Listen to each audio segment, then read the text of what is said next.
As is this conversation with Piet le Roux, who is the Chief Executive of Sakeliga. Piet, you guys were on the front page of a report yesterday, and this after you are now urging or putting pressure on it at the very least on the new Agriculture Minister John Steenhuisen to withdraw BEE plans for agricultural imports and exports. Just in a nutshell, tell us what it is that's irritating you so. Alec, I just missed you for a second there, but if you ask in a nutshell, what is it all about? Well, yeah. Why are you so angry? Okay. Well, we're not that angry. We're pretty calm. We just let John know in a letter verbally that the Agri-BEE regulations published by these Director General Muketsa Ramasori is not acceptable. They are not John Steenhuisen's innovation. They predate his term as minister, but they are nevertheless still unacceptable. And John has informed us that he was not aware of the regulations now published by his DG, and he's asked his DG for a briefing. So we'll see about that. But we find it unacceptable that exports and import quotas are made subject to BEE criteria. And this is now applied to import and exports to the UK and Ireland and the European Union, also to imports from World Trade Organization countries. And this concerns a certain minority, but nevertheless meaningful minority of agricultural imports and exports, up to 200 million liters of wine, up to 500,000 tons of agricultural produce. And it's not about permission absolutely about exporting and importing, but about the reduced duty tariffs. So you're effectively putting penalties on non-BEE farmers. Why do you call it penalties? Clearly there is a group that is wanting to incentivize farmers to get more BEE in their operations. And this looks like they're incentivizing them by reducing tariffs, not necessarily increasing tariffs for those who don't have it.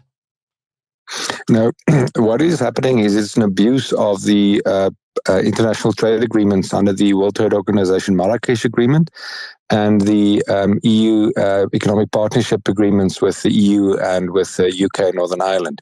And these agreements have been in place for several years, and the purpose is to reduce barriers to trade by reducing the import and export tariffs for trade between these countries. And there's no intention in these treaties for the one country to impose additional criteria and abuse its administrative obligations. To abuse its administrative obligations. And so what is happening is that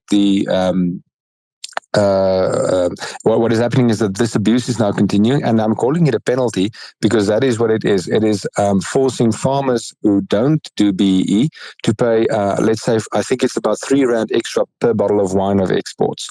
And on 200 million liters of wine, if those were all in bottles, that would be something like, several hundred million rand of penalties on farmers who don't do BEE.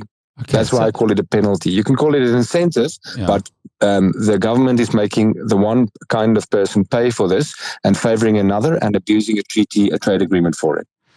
I guess the thing that really does or has to be concerning people is that these ideas were promulgated on the 3rd and the 4th and the 7th of October. So this month. This is well into the Government of National Unity. And they were promulgated by the Director General. And we've heard a lot about the GNU being great, that we can go forward, the politicians are talking to each other. But if the ministers and the Directors General are on different pages, which could be very possible if they're DA ministers, that might be papering over a crack that could hurt us in time. Are you seeing it that way? Yeah, well, that is what Mr. Steenhuisen has informed us, that he was not aware of this, and that he was circumspect in what he said in his letter to us, but he seems to find this unacceptable, the reissuance of these regulations. So we'll have to see how he deals with it. But but Alec, this is completely to be expected. There are several million employees in this government and parastatal environment, and they have not changed with the change of ministers. Just in Johannesburg alone, for example, I think there's something like 70,000 employees on the municipality's books.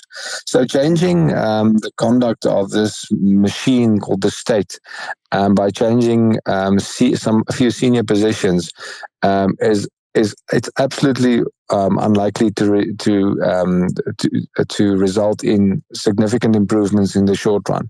The ministers in this new government, they must try their best, but we must be just be circumspect in our expectations of how much can be achieved between ministers who this DG in agriculture, he was part of the design of these regulations from the beginning. He was part of the guard that installed this, and it's unlikely that just because his minister changed, him and his whole department will suddenly stop doing these unlawful things and stop believing in BEE as a solution to problems in South Africa. I think they're as convinced as ever of what they're doing, and there's going to be a big tension between these new ministers and their DGs and their staff.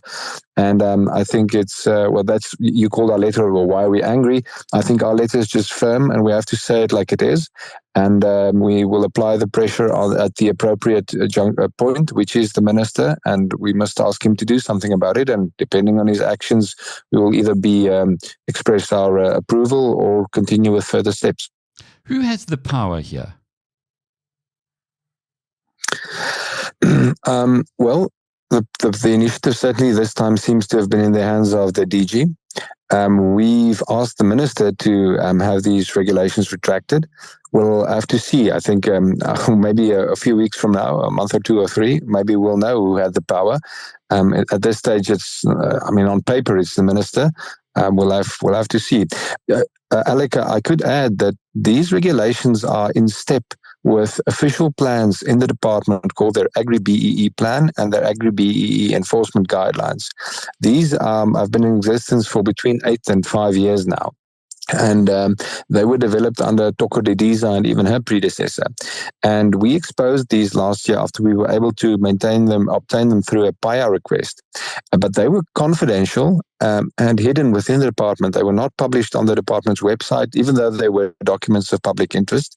And these plans, we released and they're available. The links on our website, the links are there in our letter to John Steenhuisen. These plans are very explicit that it is the intention of the department to make all permits for import and export, all licenses like water licenses, all phytosanitary so-called services that government deliver, every interaction of government with agricultural sector, import or export or production in South Africa. They want to make every aspect of it subject to BEE criteria, initially just as a penalization, and with time or in time as an absolute criteria for allowing or disallowing. And this is explicit in their plans. I'm not saying what I think they're meaning. I'm saying what they are saying. And these plans are also still in place. So our letter to John says, look, Minister Steenhuisen, these recent regulations, we object to them and we will be taking steps, but we invite you to just take them back or meet with us, because the larger problem here is that your ministry's official plans are still in place, and we actually require the plans as well to be withdrawn. And so I think John Steenhuisen, it's a bit of a tough challenge we've put to him, but it is the appropriate challenge. And we must make use of this opportunity of a DA minister to see whether BEE is going to stay in place or not. And I think this is what we'll see in the next few months. Is it not putting the whole government of national unity at risk? Let's think this one through. There is a National Democratic Revolution program, as we've heard from Anthea Jeffrey at the IRR on numerous occasions. He's even written a book on it. That's in place. But that to be implemented needs to have thumbs up now from not just the ANC, but by its partner, which is in this case the Democratic Alliance. Isn't there what you're doing is kind of forcing the point, which may be a little early in their trust-building relationship, or do you not see it that way? No, Alec, I think we must be careful of hoping for the best within a black box, and and we must just wait for magic happening within a black box and sit on the outside and accept whatever comes out. It's appropriate to require of ministries and of government, whether it is with the DA inside or not, whether it's with the IFB inside or not, whether it's with the Freedom Front inside or not, it is appropriate to require lawful action, to require appropriate government, to require not making participation in the economy subject to race criteria.